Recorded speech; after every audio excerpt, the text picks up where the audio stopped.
seluruh ciptaannya. Kalau kita membaca bacaan ini, maka dia bunyinya begini dalam naskah aslinya.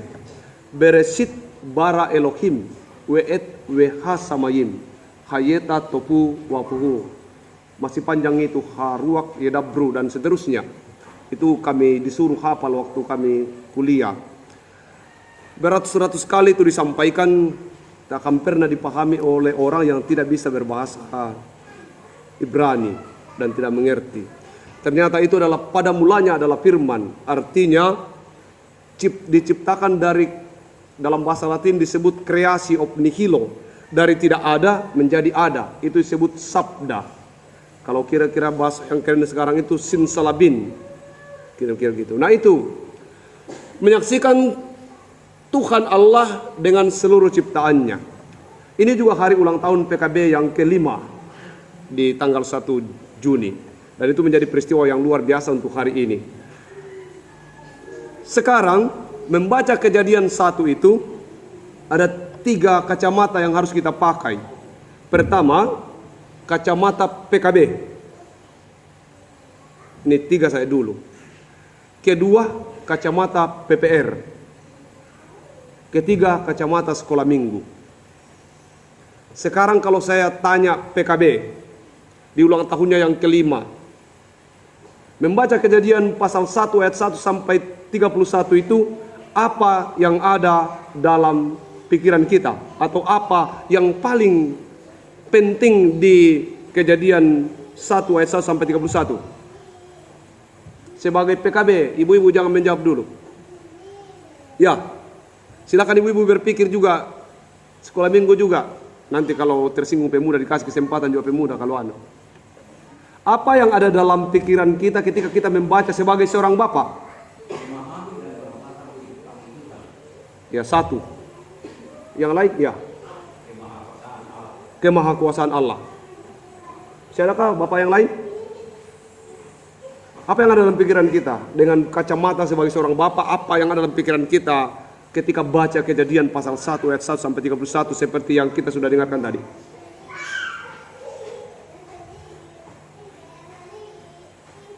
Bagaimana? Pak Stephen, Bapak Tua, apa yang ada dalam pikiran kita? Oke, nanti lagi kalau masih ada yang dalam pikiran kita. Jangan sampai pikiran kita kosong saat baca Alkitab.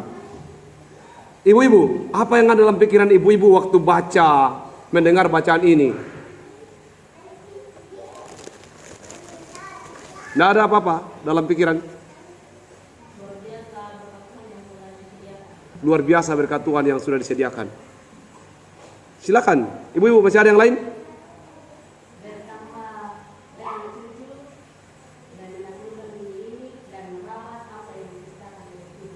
Ya, bertambah beranak cucu, menaklukkan bumi ini dan merawat yang sudah diciptakan Tuhan. Ada lagi? Ibu-ibu? Oke. Nanti silakan pikir-pikir. Masih ada ibu-ibu? Yang kacamata? Bahwa semua yang Tuhan ciptakan itu baik. Berarti semua ibu-ibu itu cantik. Ya, di mata Tuhan begitu toh. Sekolah minggu. Oh, sekolah minggu. Oh. Hai, apa yang sekolah minggu bayangkan waktu Tuhan ini bikin begini dalam Kejadian tadi? Tuhan apa? Tiani sama siapa? Iya.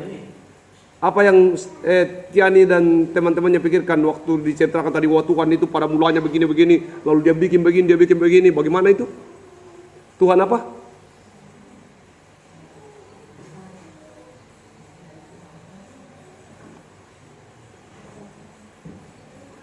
Mungkin takut Anda bilang, tapi kira-kira kemungkinan kalau sekolah minggu ditanya pasti dia bilang Tuhan itu keren. Toh? Kalau pemuda, apa yang pemuda bayangkan waktu penciptaan? Untung dia buat pantai. Kalau tidak ada tempat rekreasi. Toh? Baik, maka pasti akan banyak kalau ditanya terus, ini nanti bilang pulang kasihnya Pak, ditanya terus. Tapi pastinya begini, wow keren gitu sekolah minggu, kira-kira itu yang dia bilang. Nah, satu cerita begini untuk memahami lebih dalam tentang uh, perenungan kita. Seorang anak sekolah minggu pulang dari gereja dan berkata kepada bapaknya, "Bapak, dah bilang ibu guru tadi di sekolah minggu, itu Yunus,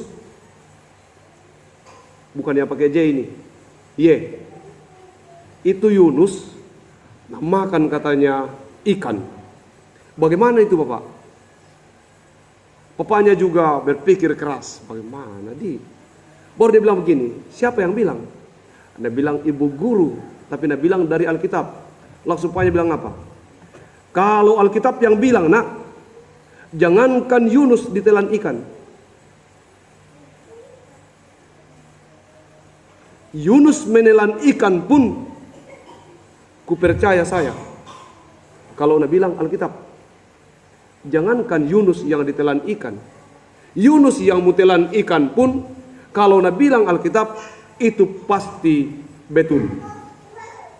Begitu seorang PKB menjawab pertanyaan dari anaknya.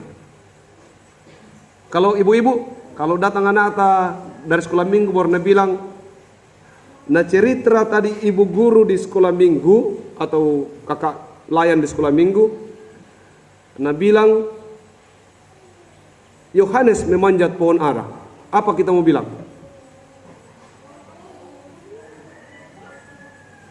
Mungkin juga bilang kalau Alkitab yang bilang itu betul, ya? Saya ulangi ceritanya. Tadi itu PKB dilupakan gitu. Karena bilangnya PKB, kalau Alkitab yang bilang jangankan Yunus natelan ikan, Yunus menelan ikan besar pun saya percaya kalau Alkitab yang bilang. Nah, sekarang untuk ibu-ibu PPR, anak sekolah minggu, anak Ata pulang dari sekolah minggu lalu bilang, tadi nak ceritakan guru sekolah minggu, nak bilang suatu hari Tuhan Yesus melihat Yohanes di pohon ara. Apa yang kita mau bilang sama anak Ata? Mau kita bilang juga. Kalau Anda bilang Alkitab Yohanes, ya Yohanes itu. Bagaimana? Ibu-ibu? Hah? Katakan tidak. Oh begitu. Kayaknya bukan Yohanes. Tapi dia kasih lanjut kata guru sekolah dia bilang, "Hei Yohanes, turun kok. Itu bukan tempatmu. Itu tempatnya Sakeus."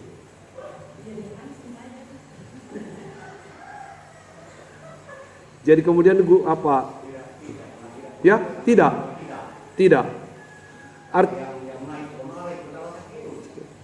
Tapi dia bilang katanya gurunya, Sakeus, Yohanes, turun kok. Itu bukan tempatmu.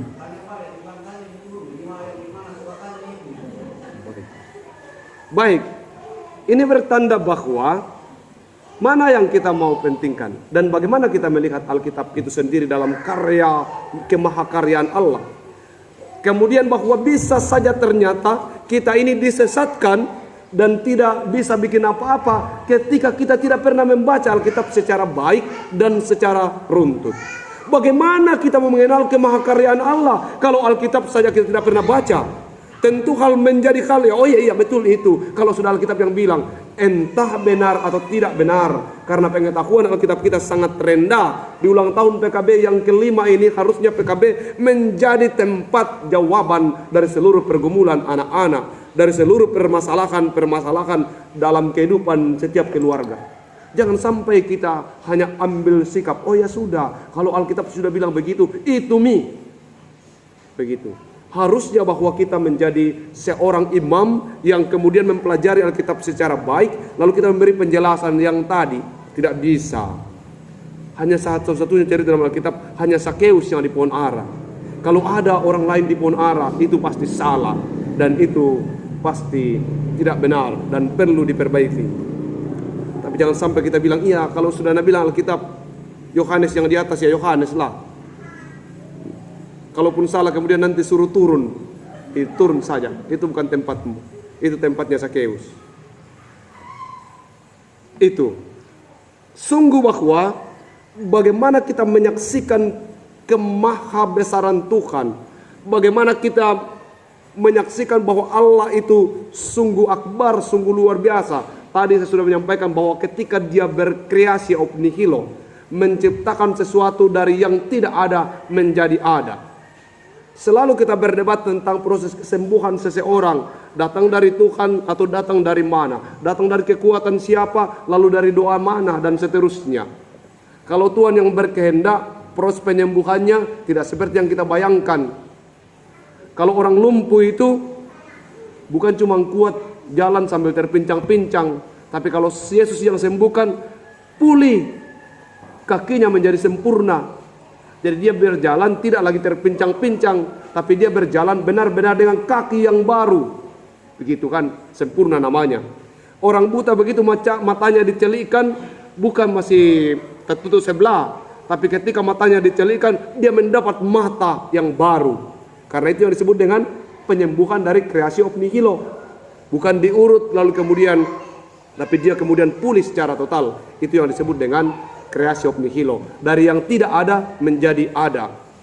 Kita manusia membuat sesuatu itu mendaur ulang ciptaan Tuhan, toh, membuat tanah menjadi mobil dari besi dan seterusnya dan lain sebagainya. Itu bukan kreasi ob nihilo. Kemahahebatan Allah adalah dia bisa melakukan sinsalabin, dari yang tidak ada menjadi ada. Demikian juga kita. Tak pantaslah kita yang diciptakan dari nol ini. Tidak ada bahan dasarnya selain tanah, dan yang paling penting sebenarnya kuasa Allah. Kita melihat di dalam pembacaan itu jauh sebelum Kejadian pasal 2 yang berbicara tentang proses pembuatan manusia dari tulang rusuk Adam, sudah ada proses penciptaan yang menyatakan bahwa laki-laki dan perempuan itu sama pada hakikatnya.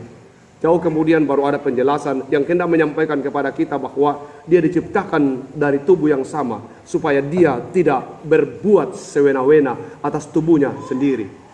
Sedangkan sudah dari tubuhnya masih napukuli, apalagi kalau dia diambil dari pohon ara atau diambil dari bahan-bahan yang lain, tentu akan terjadi banyak hal yang tidak diinginkan. Allah menciptakan manusia itu menurut gambarnya. Menurut gambar Allah diciptakannya dia laki-laki dan perempuan. Demikianlah diciptakannya mereka. Lalu Allah memberkati mereka dan berfirman, beranak cuculah dan bertambah banyaklah. Penuhilah bumi dan taklukkanlah itu. Berkuasalah atas ikan-ikan di laut dan burung-burung di udara dan atas segala binatang yang merayap di bumi. Lihatlah, berfirmanlah Allah, lihatlah aku memberikan kepadamu segala tumbuh-tumbuhan yang berbiji di seluruh bumi dan segala pohon-pohonan yang berbuah, yang buahnya berbiji, itulah akan menjadi makananmu. Jauh sebelum kita seperti sekarang ini, alam semesta ini ada dalam kuasa kita, tapi tidak dalam kekuasaan kita. Tuhan memberi kita kuasa untuk alam semesta ini, tapi tidak dalam kekuasaan kita. Yang terjadi sekarang adalah kita ingin menguasai alam semesta ini, padahal dia dalam kekuasaan kita, tapi tidak untuk dikuasai. Proses penguasaanlah yang kemudian membuat dunia ini menjadi rusak. Proses penguasaanlah yang membuat rasa ketidakpuasan manusialah yang membuat dia harus melakukan hal-hal yang tidak terpuji. Bukan cukup, tapi lebih, dan bahkan tidak pernah merasa dicukupkan. Mari kita percaya bahwa Allah dan seluruh ciptaannya itu adalah akbar dan besar. Tidak mungkin kita mampu menguasainya. Kita berkuasa untuk seluruh yang Tuhan ciptakan, tapi kita tidak bisa menguasainya, karena kita sendiri adalah kuasa Tuhan itu sendiri. Di hari ini juga kita akan melakukan pelayanan baptisan untuk anak kekasih kita. Perintah beranak cucu dan bertambah banyak untuk menaklukkan bumi itu perintah tanggung jawab. Bukan asal beranak, bukan asal banyak, tetapi perintah untuk berkembang biak dan mempertanggungjawabkan alam semesta ini di hadapan Tuhan. Ada banyak orang yang penting melahirkan saja, tidak bertanggung jawab terhadap kelanjutan kehidupan anaknya. Tadi dalam kunci story kami sudah berdiskusi dengan keluarga, juga dalam hari pengucapan syukur kelahiran, mensyukuri bahwa anaknya boleh lahir. Saya sampaikan bahwa anak adalah kertas putih. Apa yang Anda tulis di atas kertas putih itu, demikianlah anak Anda. Tidak boleh kita menyalahkan orang lain bahwa si A yang mengajari anak saya sehingga anak saya begini. Kelak nanti kitalah yang akan ditanya, kenapa dia seperti itu. Hanya ada dua tanggung jawab. Kasihi, lalu didik dia pada pengenalan akan Tuhan. Kalau dia sudah mengenal Tuhannya dengan baik, mau jadi petani, tidak masalah. Mau jadi dokter, tentu lebih baik. Mau jadi apapun dia, kalau dia sudah mengenal Tuhannya dengan baik, selesai tanggung jawab orang tua. Nanti pertanyaannya, apakah dia mengasihi Tuhan? Itu. Tidak nanti, kenapa tidak mau kasih jadi dokter anakmu? Kenapa tidak mau kasih jadi tentara, polisi dan seterusnya? Itu penting juga. Tapi yang lebih penting adalah, kenapa anakmu tidak dekat dengan Tuhan? Anakmu itu dititip di tanganmu dengan sebuah tujuan. Dia bisa lahir di tempat yang lain, tapi kamu harus bersyukur kenapa Tuhan memilih engkau untuk kelahiran anakmu itu. Sehingga dengan begitu kamu harus merasa bahwa dirimu itu istimewa, sehingga meloni itu lahir di dalam keluargamu. Dan bertanggung jawablah kepada Tuhan dengan berbagai alasan bahwa saya bersyukur untuk titipan ini, dan titipan ini saya akan bawa pada pengenalan akan Tuhan. Selesai sampai di situ. Kalau dia sudah mengenal Tuhannya dan dekat dengan Tuhannya, maka tugas seorang tua sudah berakhir dalam tanggung jawab iman. Mana yang lebih kita pilih? Anak atau tidak sekolah, tapi dia mampu hidup baik dalam segala perilakunya, atau dia sekolah tapi hidupnya buruk dalam karakter dan perilakunya? Pasti tidak ada yang kita pilih dari dua-duanya. Kita maunya apa? Dia sekolah menjadi orang hebat dan dia punya iman yang baik. Pasti itu pilihan kita. Kemarin di pertemuan sekolah minggu, ini karena ada anak baptis, diputuskan bersama bahwa kelas yang tidak ada di sekolah minggu Gereja Toraja Mamasa itu adalah kelas ibu dan anak. Yang dulu berapa tahun yang lalu kami sudah pernah merancangnya di Pulau Jawa. Kelas ibu dan anak, di mana ibu hanya melahirkan saja, tapi tidak membawa anaknya ke sekolah minggu, tidak mendampinginya, sehingga anaknya gelisah, menangis dan seterusnya. Hampir, dan itu memang benar-benar hilang di Gereja Toraja Mamasa. Tidak ada peran ibu pada pekerjaan secara prinsip, yang memang sudah disuruh sekolah minggu, sudah dibawakan, sudah dikasih persembahan, tetapi pendampingan di gereja di sekolah minggu itu belum ada. Sehingga cerita dari guru pada saat selesai di sekolah minggu berakhir di situ. Waktu ditanya mamanya, kami tadi dengar cerita Marta dan Maria. Jangan dibilang-bilang itu, Pak, namanya emak tuamu. Kira-kira begitu. Yang kita mau adalah, walaupun mungkin kita belum punya kelas ibu dan anak, tapi sebagai seorang ibu, berupayalah untuk mendidik anak kita pada pengenalan akan Tuhan. Kalau dia tidak bangun pergi di sekolah formal, dia dimarahi. Tapi kalau dia tidak bangun, kalau mau pergi sekolah minggu tidak apa-apa. Padahal sekolah minggu hanya 1 kali dalam 1 minggu. Untuk itu, pesan baptis ini berlaku bukan hanya untuk yang baru mau dibaptis, tapi untuk kita juga yang sudah punya anak-anak yang harus didampingi dalam pertumbuhan imannya. Lebih besar dan lebih penting anakmu dekat dengan Tuhan daripada anakmu menjadi orang cerdas tapi tidak punya hubungan dengan Tuhan. Mari akui bahwa kalau hubungan anak kita dengan Tuhan itu baik, kalau hubungan kita dengan Tuhan itu baik, maka alam semesta ini yang sudah diberikan kepada kita untuk ditaklukkan akan mencukupi kebutuhan kita sampai kita kembali kepada pencipta kita. Selamat mengakui keagungan dan kebesaran Tuhan yang sudah menciptakan dari kreasi Ob Nihilo, dari yang tidak ada menjadi ada, termasuk kita. Sehingga pantaslah kita bersyukur untuk segala yang sudah Tuhan ciptakan, yang sudah Tuhan siapkan untuk kita sebagai manusia yang adalah maha karya Allah. Kita diciptakan menurut gambar dan rupanya. Diciptakannya kita dengan 2 jenis, yaitu laki-laki dan perempuan, supaya kita boleh bersama-sama mensyukuri kebaikan dan keberkahan Tuhan itu. Amin.